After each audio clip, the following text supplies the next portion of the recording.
Yeah, so good morning everyone. Um, so today we mostly completed, like if you see, we mostly completed the continuous system also. So now we have one point we have not discussed, that is the damping. So now let's discuss today what is the damping and how we can able to calculate it. What are the different ways of calculating the damping, mostly for the multi-degree freedom system. Okay, so let's start.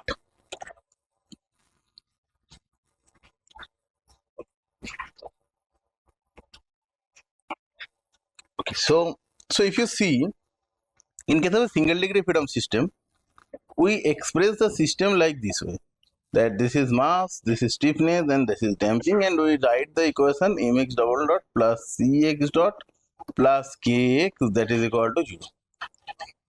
Okay, or maybe with some force. If there is some forces, there is force, not a problem. And what was our c?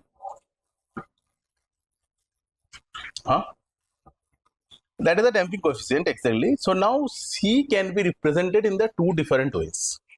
We have seen in one case, c can be written as 2 xi omega into m. Okay, where xi is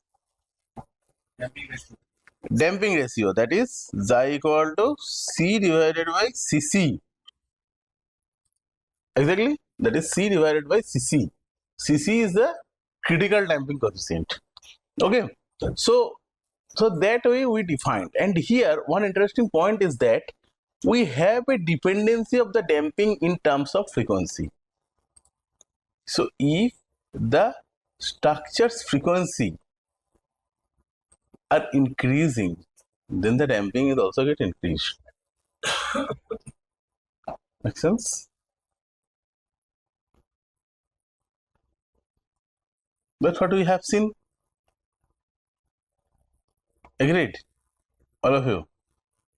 So agreed? Good. Now the question comes. Okay, the first point, is this the frequency of structure or the excitation frequency? Structure frequency. Structure's natural frequency. Okay, good. All of you agree with that? Yes. So that is the structure's natural frequency. How it came? That is 2 root k by m. But how it derived?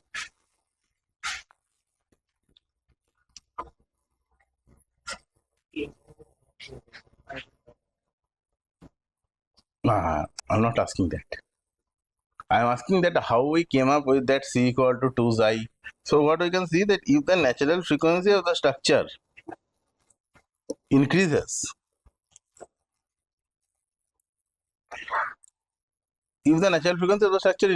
then what will happen? It will increase the damping. Good. That we can see. But now the question comes, okay, that is the good way to tell that damping, and there is no ambiguity in case of the single degree freedom system. But what happened with the multi-degree freedom system? Multi-degree freedom system, if you see, that problem become little bit tricky. And also additionally, so before we go there are two ways also this damping can be defined. One case, it is a viscous damping, and second case is the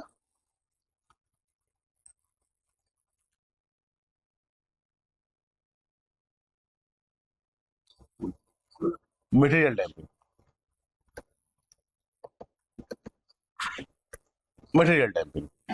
Like for example, if you see IS code and all those like 1893 and something, so you can find that response spectrums are given for 5% damping, 2% damping, 10% damping. So for steel structure, we are assuming it around 2%. For concrete structure, we are assuming 5%. And for masonry and some other, we are assuming 10%. More or less, that is the scenario. Now, so that also gives us a hint that damping is also dependent on the material. Okay, and that xi, so that xi value is mostly dependent on the material damping. Like how much damping is there divided by the critical damping. So that is some sort of measure of the material damping. Okay, so if the high value of xi, that is telling the material damping is more. Okay, so what is the viscous damping? Viscous damping is the direct value of C. It is the direct value of C. So you may make some damper. For example, if you see in the bike, there is a shock absorber. That is there in all the automobiles, but bike one we can able to see very clearly in that like where there is a connection with the wheel and the seat. There you can able to see like a spring type structure, and that spring is, this is not a single spring, that is spring with the dashboard. So there is some sort of fluids are there.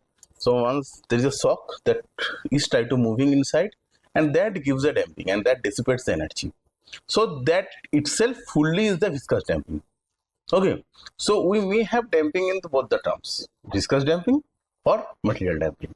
Okay, so that we can see in the single liquid freedom system. That way we can find the damping. Okay, now in case of single liquid freedom system, both the thing we can able to define. We can also find it out how much the viscous damping is happening and how much the material damping is coming. Both the damping we can able to put and we can get the solutions. We can see that suppose if we know xi, we can calculate and we know what is the omega n of the structure, we know what is the mass of the structure, we can calculate C. Okay, or if we know C, like suppose you take some sort of viscous dampers, you already know what is the value of C, so that also you can able to get. So for single liquid freedom system, that is not that big problem. We can find either of the thing and we can able to get it. But the problem happens once we go for the multi-liquid freedom system. Let's see where is the problem and whether there is a really problem or not. So suppose you have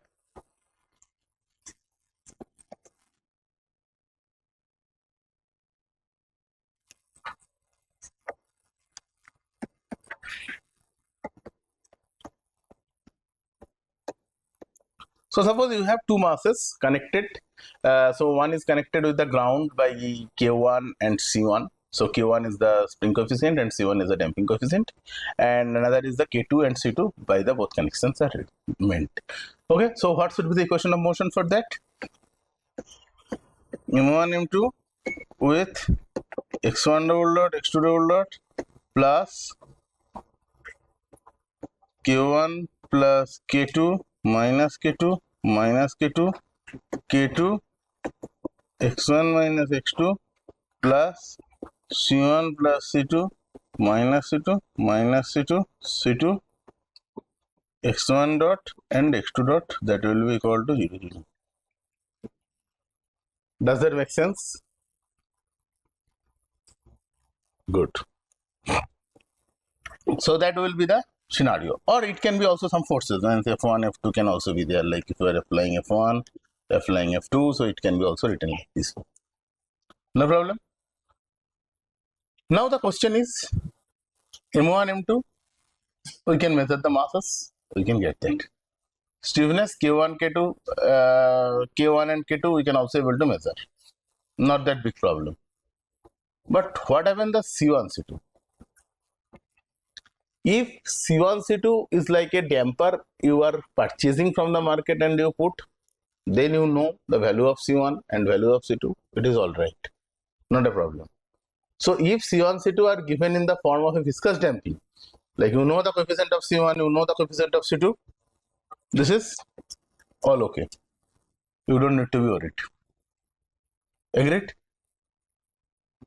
So viscous damping, it is fine, no problem. So if the damping is viscous damping, you can write it in that form. You will get what is the symmetric directly, no problem at all. But the problem will occur once you will have the material damping. Why?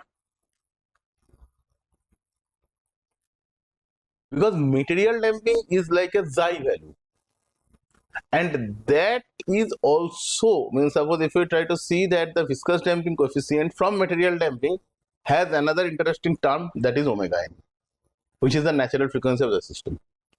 So now you see that from the material damping point of view, if we try to see, we need the natural frequency.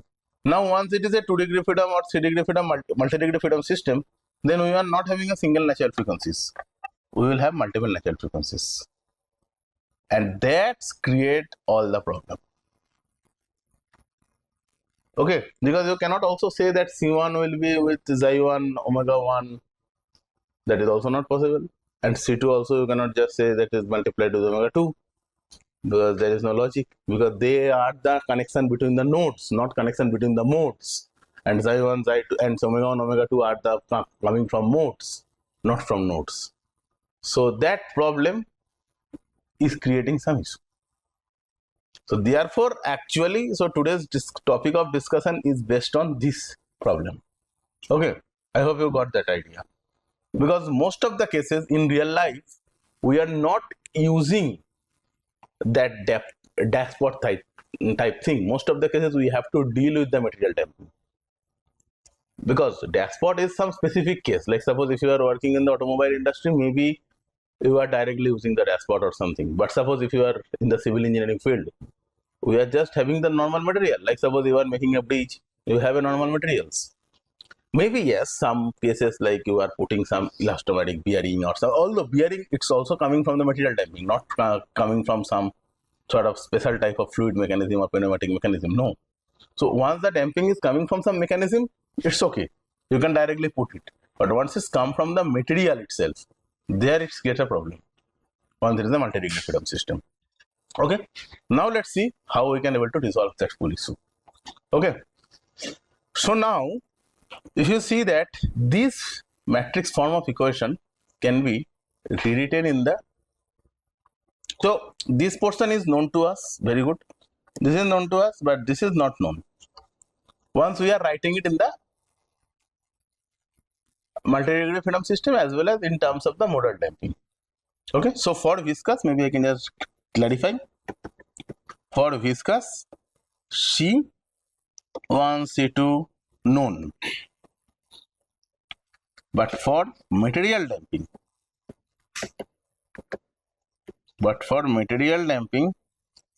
they all are unknown. Rather, we are having somewhat like xi1, xi2, xi3 like type of terms are there. And now our goal is to establish how we can able to get it. Okay. So let's see how we can able to do that. Perfect. So we are basically having mu double dot plus cu dot plus ku, that is equal to 0 or force, whatever. So these all are the matrices. Okay, u's are the vectors and c are the matrix, u dot is vector, k is also matrix, u is vector and h is a vector. Okay. Now if we have that, what thing is first coming in your mind? What can we do?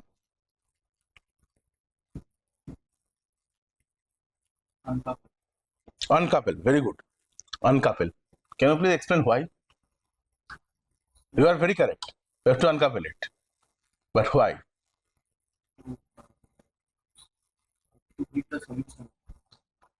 That is obviously that to give the solution, but exactly just it is like okay, but it's not exactly pinpointing that answer exactly.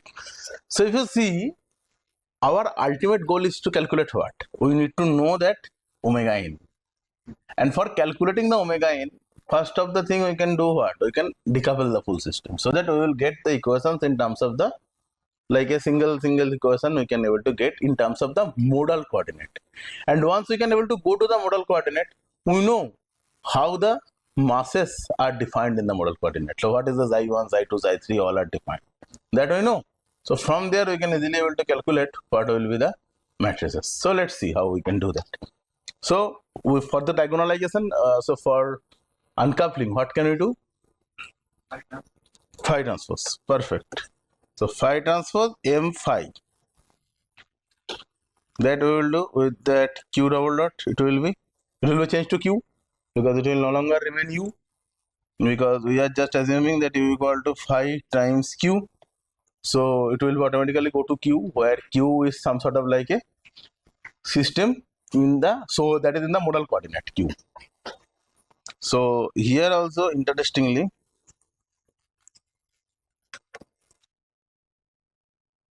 phi transpose K phi into Q, that will be equal to phi transpose F. That we will get. Any doubt? Now if you think, if your phi is a orthonormal vector, then what will you get? Phi transpose M phi will be identity matrix. It will be identity matrix with Q double dot plus this full thing. Maybe I'm just putting it C star. Okay, with Q dot plus this will be what? This will be omega 1 square, omega 2 square, omega 3 square, like this way. With Q, that will be equal to this thing. Agreed? Agreed, all of you? All of you agreed? So now if you see, if I try to, so this full thing is maybe like, if I say this is the n cross 1 and this will be also n cross 1, so there is the n number of equations are there, n rows. So if I just try to write the first row of that full equation, what can I get? I1 comma 1, and the I is like a diagonal matrix, so it's a diagonal. This is also a diagonal matrix, the last one. And C star, that is something very interesting. That is C star. That's C star. So C star, now the question comes, what should be the C star? Because we don't know what is C. C we don't know. But what is should be the C star? So we can think that, so suppose if we just forget the C for time being, just for time being, if we just forget the C, so what should be the solution?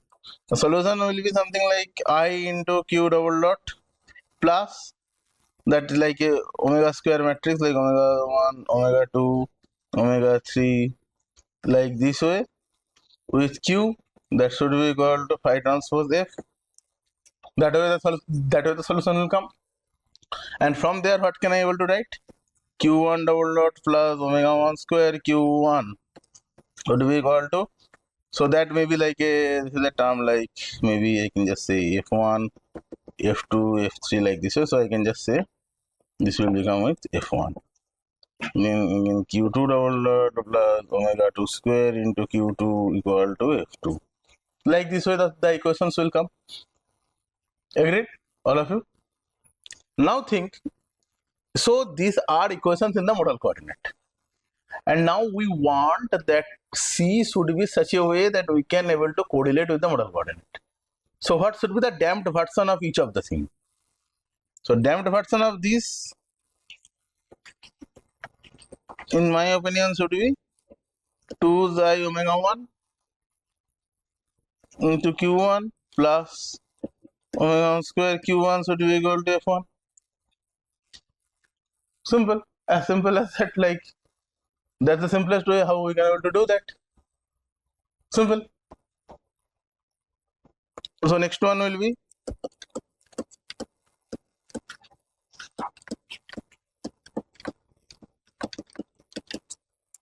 like this way we will go. So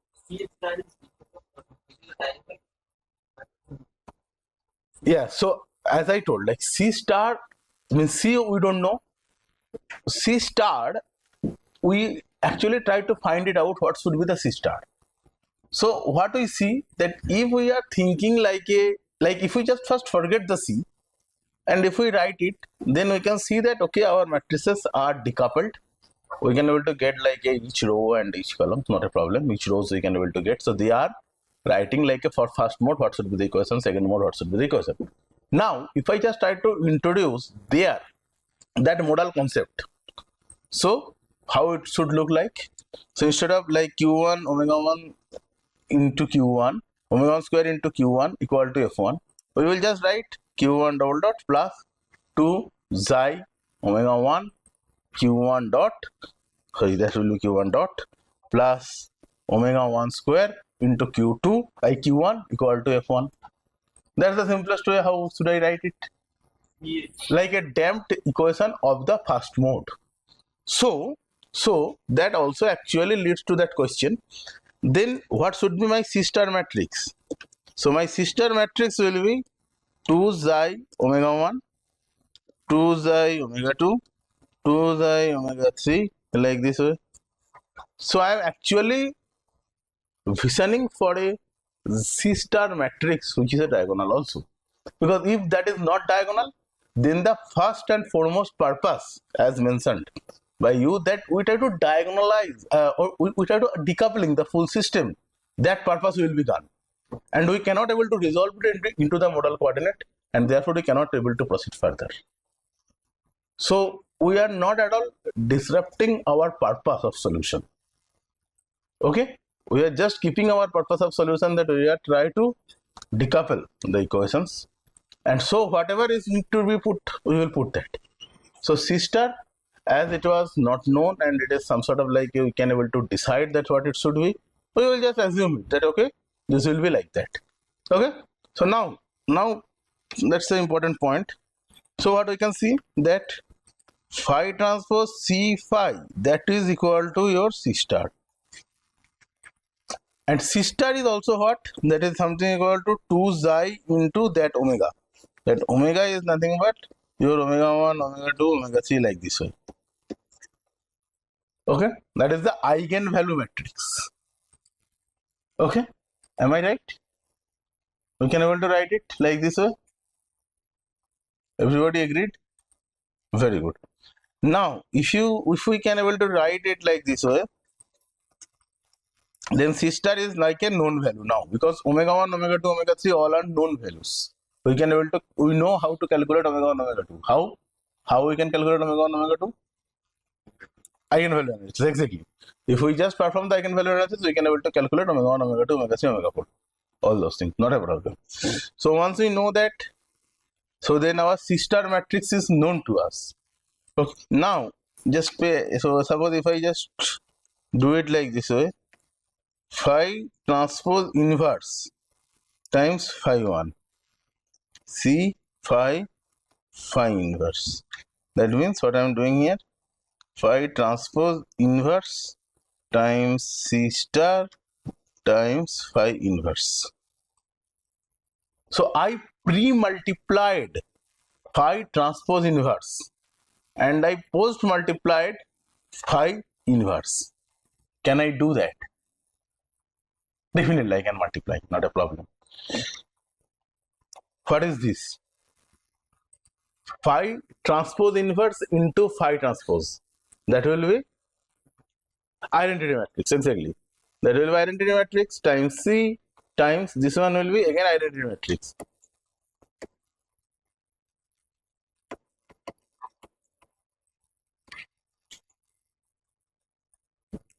So did you get your C matrix? Did you get your C matrix? So that the way we can able to calculate what is the C matrix for the multi-degree freedom system.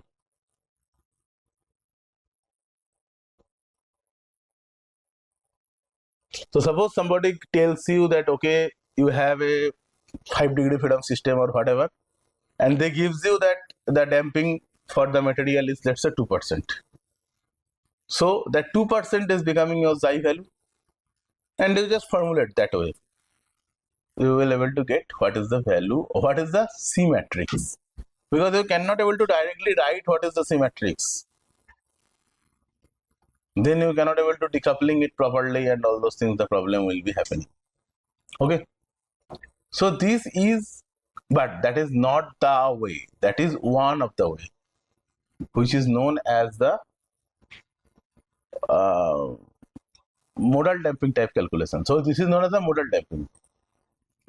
So we are calculating it in the form of modal damping.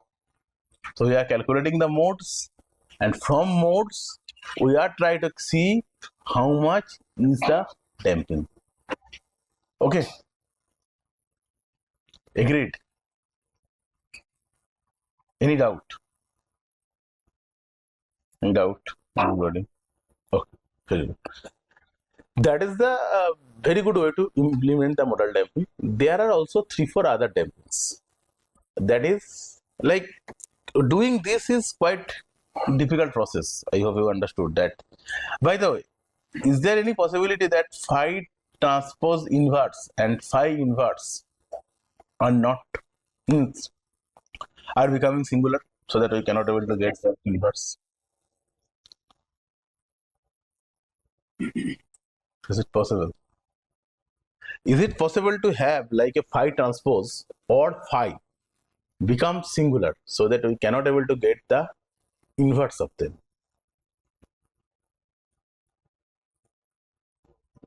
No. Why? Exactly. They are linearly independent eigenvectors. So they cannot be equal to, I mean, they cannot be singular. So this way we can able to get it. But the problem is where this thing involves the two inversion of the matrix. Because inversion is always like a very tedious process. Like suppose if you are dealing with a larger system, like let's say you are dealing with some sort of like a let's say 500 cos 500. Like suppose for example you are working on dam, you have your full finite element model which has like let's say 2000 degree of freedoms. So now 2000 degree of freedom means you are dealing with the 2000 matrix, 2000 cos 2000 matrix, mass matrix. So once you are trying to inverting that two different matrices, that will be quite cumbersome thing. So that type of case, sometimes it's little bit hesitant. And this is not the complete solution. Na? You just try to calculate what is your C matrix. Then further you have to go for the full procedure. Okay, like for example, time history and all those things. So that sometimes like takes some time. So there are other ways also, and you can understand like in the old days, once those methods were actually developing, that time the computer was not that strong. So maybe solving nowadays almost like inverting, let's say 10,000 by 10,000 will also not that big problem. It can be done easily in the MATLAB. But in that days, that was like a big challenge. So this method was not that popular in the older days because of the involvement of the two inverse into it. Okay, so that was some sort of like a, you can say, disadvantages associated with this method, but that gives a quite good result because you are having your all the modes calculated, you have your like a material damping ratio and all those things you have, you should be able to get what is the value of C properly. Okay, but that is the disadvantage. So then what people started thinking, they just try to think that okay, let's say we have mu double dot plus cu dot plus ku equal to force. Okay, and we see that C can be represented as phi inverse, phi transpose inverse into uh, C star, which is 2 xi into omega square, omega into phi inverse. But that's okay. Is there any other way to do that instead of doing that inverse process? So then we will come up with something that okay, if we say that C is proportional with stiffness, then what? So suppose if I just say that C is equal to alpha times K into U plus Ku equal to F. Now C, will that create any problem in the diagonalization, first of all?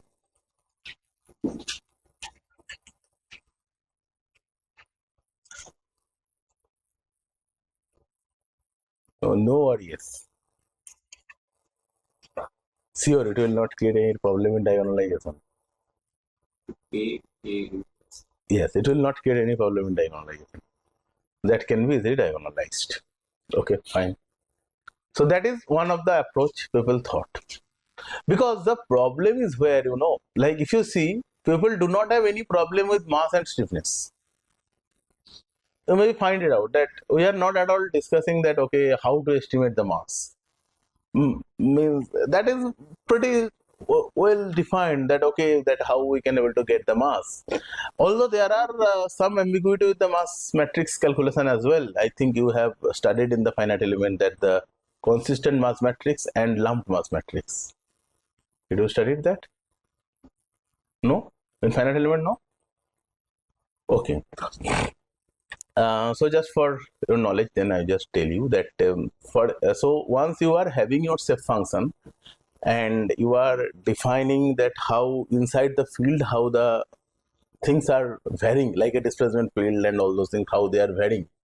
So that was expressed in terms of step function. So step function tells how the variation is happening, and we also know that B transpose dB.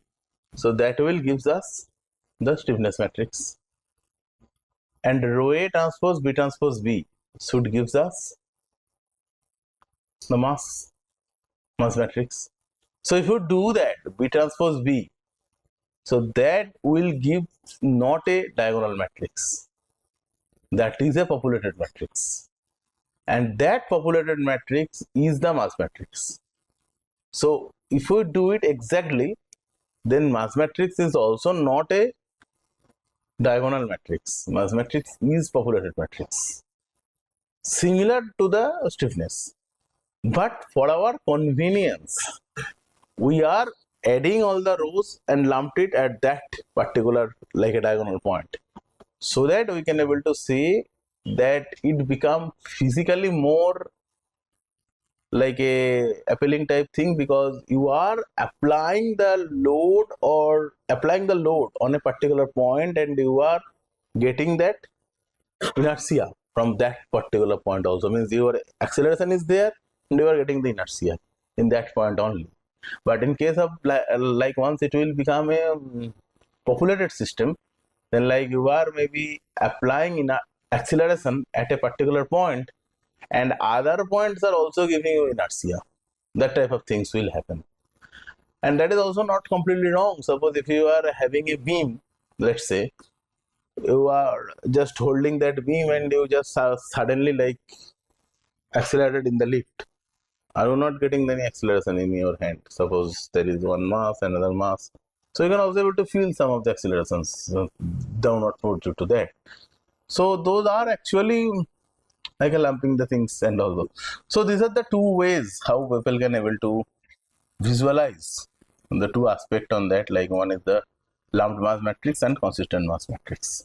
So similarly, you can think in case of the damping also, like, but in case of the damping, the problem happens mass and stiffness can directly come from the thermodynamics equation.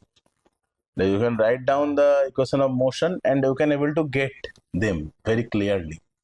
But C is dependent on the energy dissipation point of view.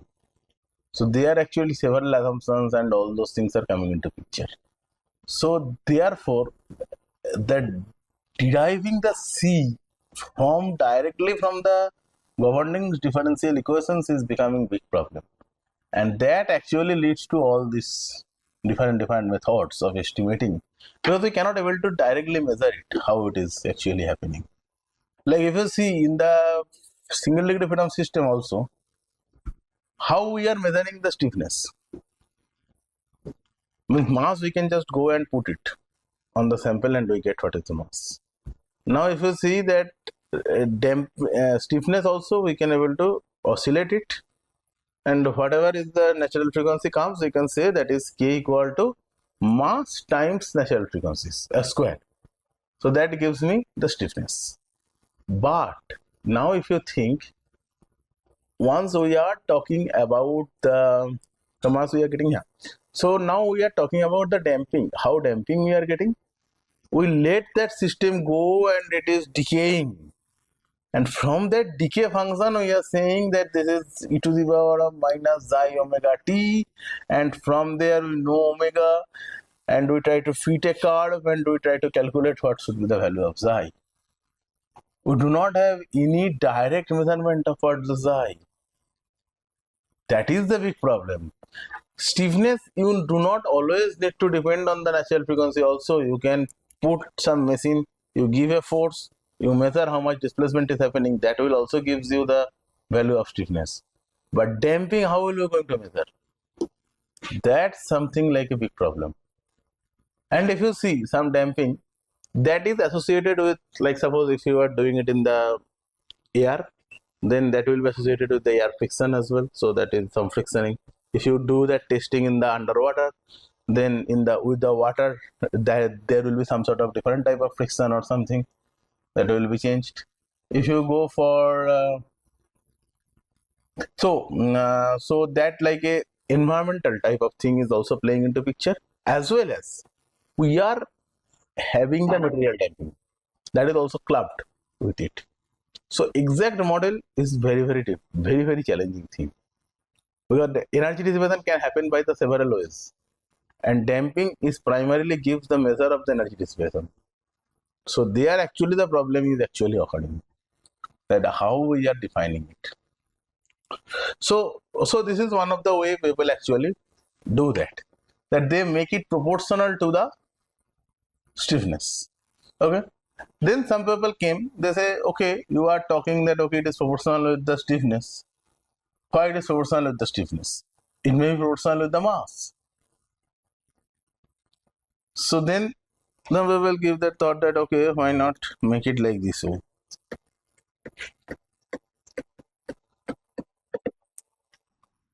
So that becomes a mass proportional damping. Alpha m plus beta k.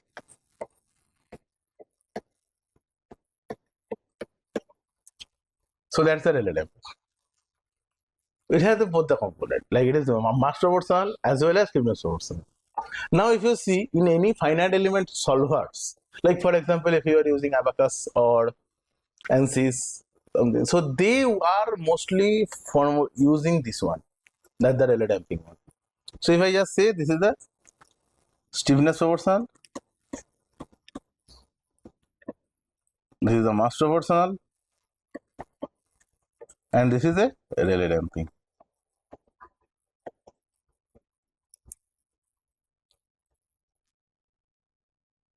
Got that? Any comment on the diagonality?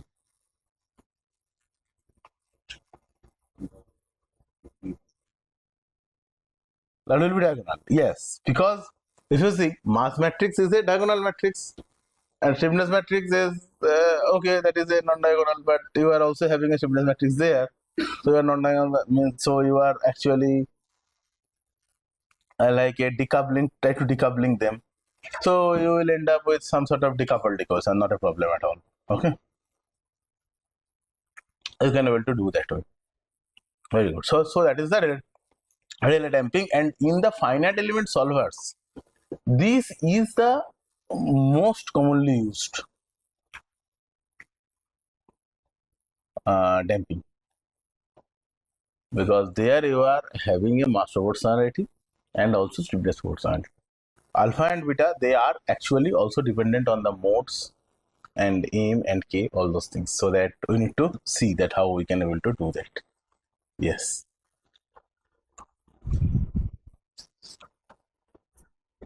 and we will have a graph like this type of is coming from the alpha and beta. So if I just try to write it, that u double dot will be equal to beta m plus alpha k divided by m into omega, means it should not be actually divided by m inverse.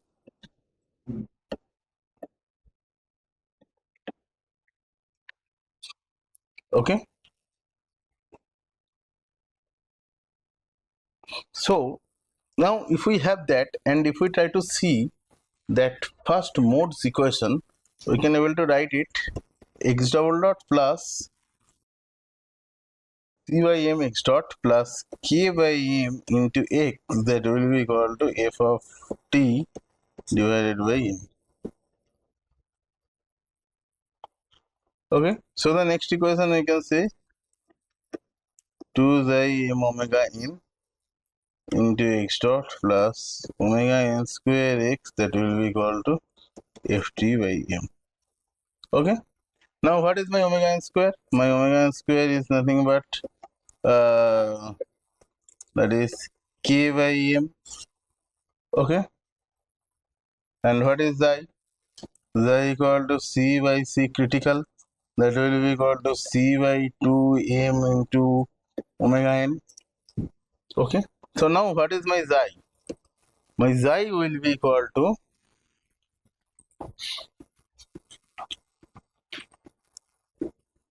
c divided by 2m omega n.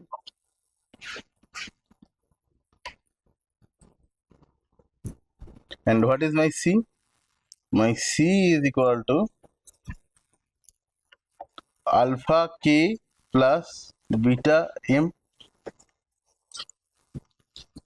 So if we just think it for the single degree freedom, we can able to write it like that way, not a problem. So if I can say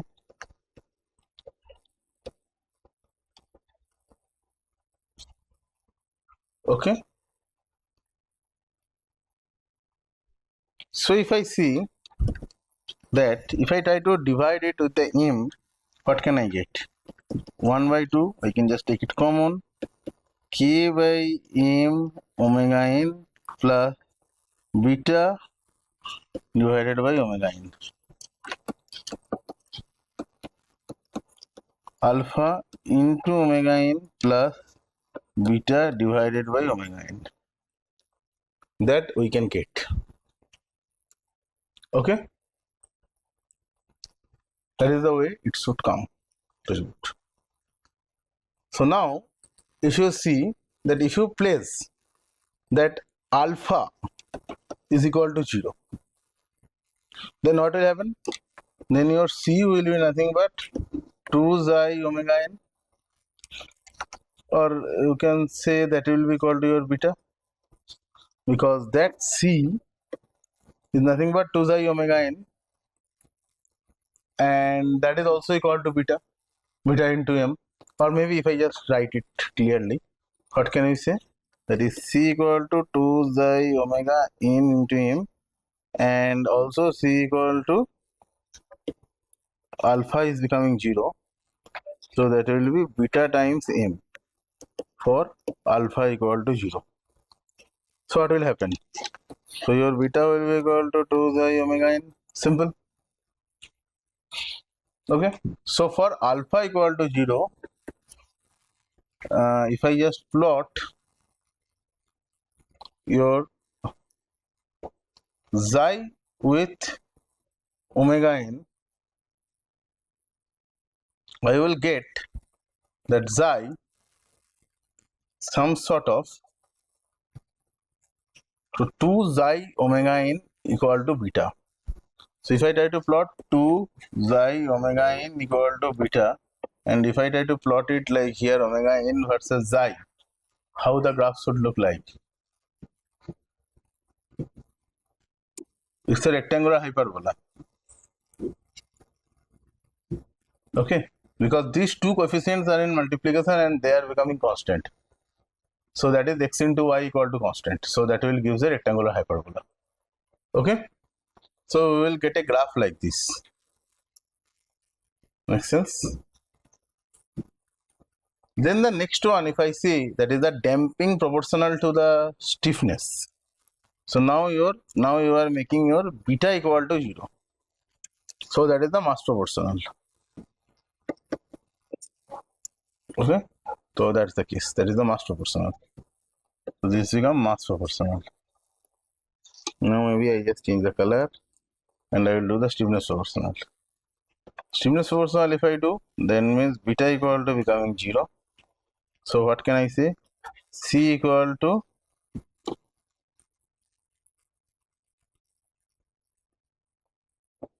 alpha into omega n, half alpha into omega n,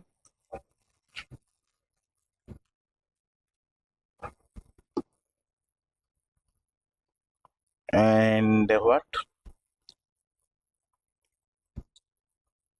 And c equal to 2 xi omega n. This is with k. What I'm writing.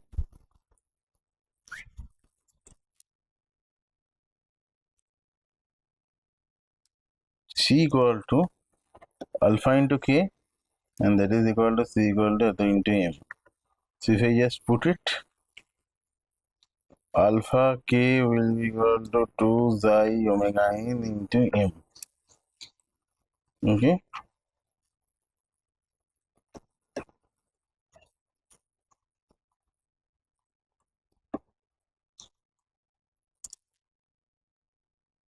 Xi divided by omega n, or I can say 2 xi equal to alpha into omega n.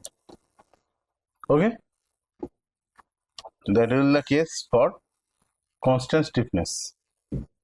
So if I try to plot xi versus omega n for the constant stiffness, how it should look like? Straight line, exactly. So it will be a straight line. That is 2 xi equal to alpha times omega n, and that is the stiffness proportional damping.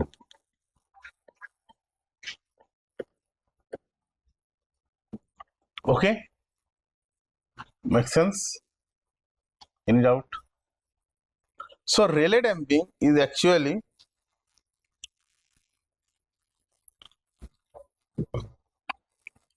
it actually tells that okay, don't go in either of the way.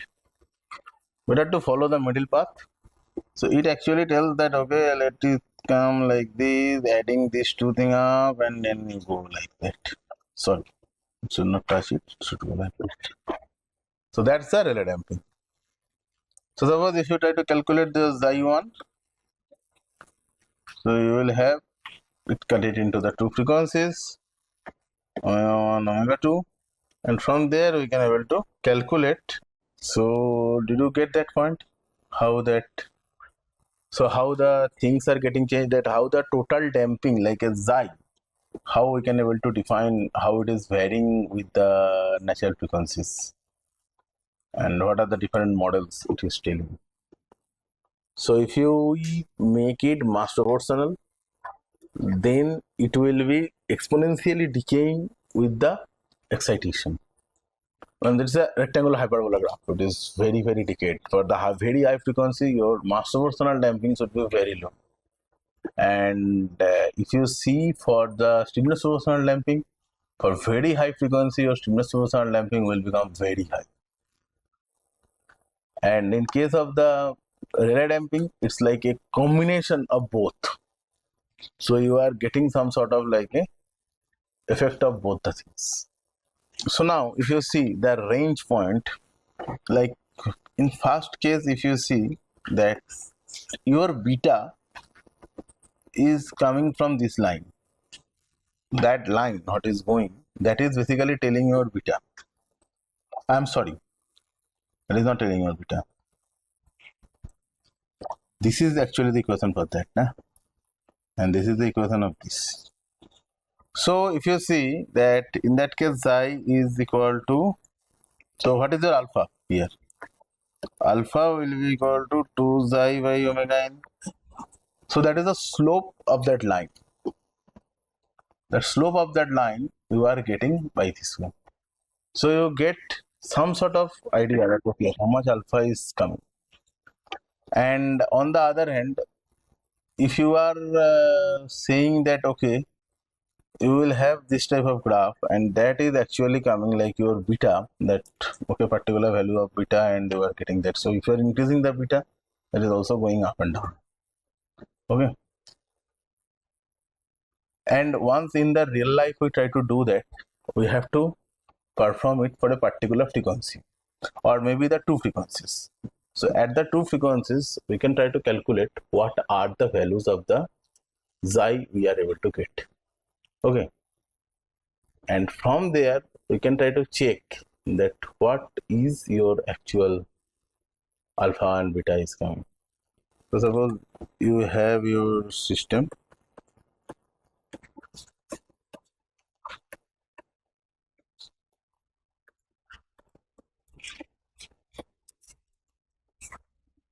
So now what you do, you actually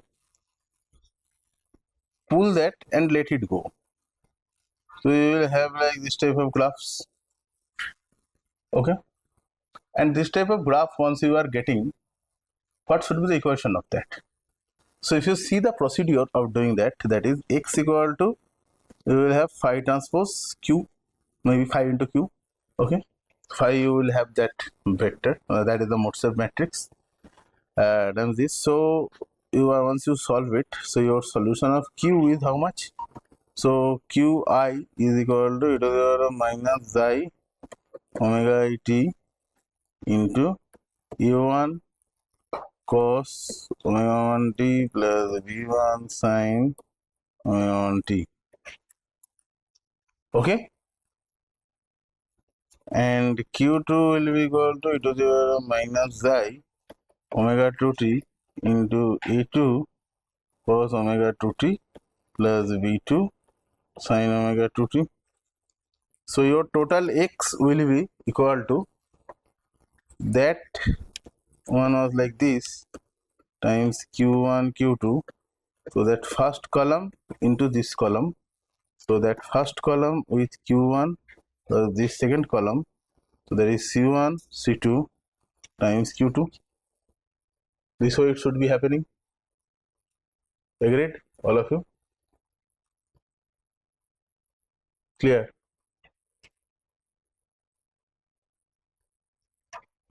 Now if you see this type of response, you will get where?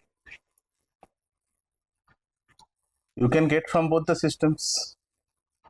Like you can get, so if you see that first row of that will give that for m1 and second row will give for m2. Agreed? Look, all of you agree with me? So what is the value of first one? So that is phi 1 into q1 plus phi, that will be first row second column q2. Okay, or maybe I should say that second column first row, that is the second mode first node. Okay, that way we will get, that is equal to my x1 and x2 will be phi 1 2 first, that is with q1 plus phi 2 2 with q2. Okay, that we can get. Now once we are getting that, then if we see what the ways the terms are coming, so phi 1 into xi omega 1 t into something like a1 cos omega 1 t blah blah blah plus phi 2 1 e to the power of omega 2t. Okay, that way my x1 term is looking like. So if I try to see that what is my total envelope,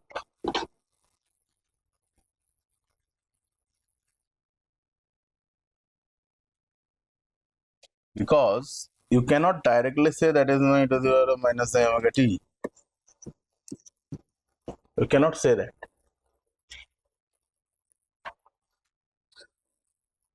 Can you really say that? Because now this envelope is now the summation of the two, and there is some weighted part also comes into picture.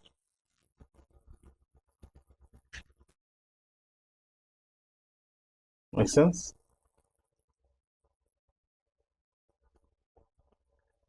So what should be that single term dissipation? That actually has to be compatible, both the things. So finally, if you do that thing, then it generally comes like this way.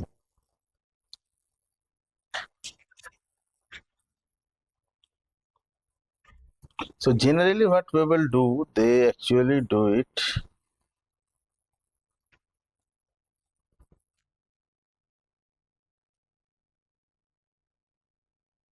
calculated xi equal to, so suppose if you have this type of thing and you are just having like this is x0 and this is x1 and this is time t0, this is time t1, so they can calculate xi equal to delta by root over of delta square plus 2 pi square, 2 pi square, where delta equal to ln of x0 by x1, and if they are taking something that is equal to this, that is t1 minus t0, and omega equal to 2 pi f. Okay, so again they put it. So now what happened, you can able to calculate this f, that how much is t1 t2 you are getting, and also you will get delta, how much is coming there.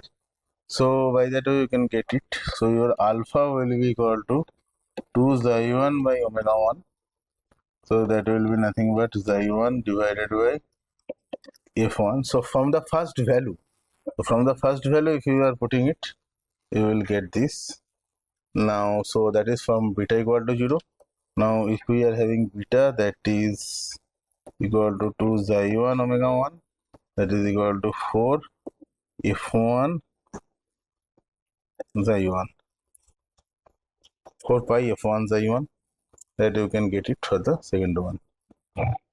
And if we are doing it for that other one, so you can say xi1 equal to 1 by 2 alpha omega 1 plus beta omega 1, and xi2 equal to 1 by 2 alpha omega 2 plus beta omega 2.